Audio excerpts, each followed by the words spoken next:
Square root of a rational perfect square. So by the way, rational means fraction in math.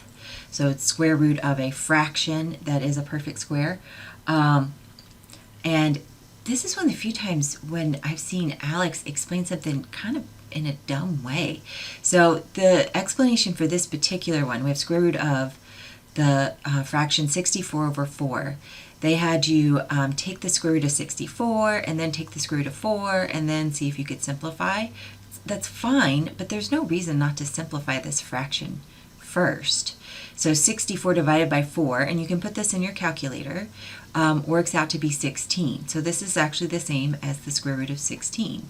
And that's a perfect square. It's just square root of 16 is equal to 4. And so there we go. That's all you need to do. That's the answer. They did some other weird stuff. I don't know. It's just not needed. So then this one over here, this one's not going to work out quite so nicely, but it's still a good idea to go ahead and simplify the fraction before you worry about the square root, because maybe it'll be kind of like this situation where you can just take square roots. So I'm noticing that 8 and 50 have a common factor. It looks like 2 is the greatest common factor. So I'm going to simplify this fraction by canceling out 2's. So 8 divided by 2 is 4, 50 divided by 2 is 25. And now I'm going to use the rule with square roots. When you have square root of a fraction, you can kind of, in a way, distribute the square root. I probably shouldn't use that language, but you can take the square root of the numerator and the denominator individually. And so we get square root of 4 is 2.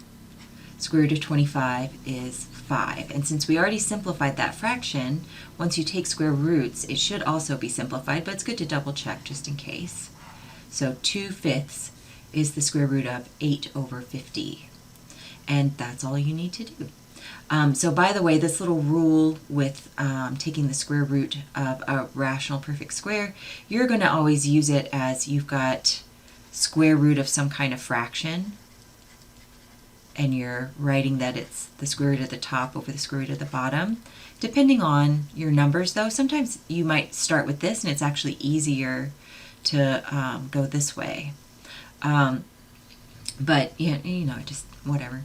Okay, so anyway, that's that. Just simplify the fraction if needed, and then if from there, if you need to, you know, this one ended up being a whole number, but if you need to, then you still have a fraction. It's just the square root of the top over the square root of the bottom.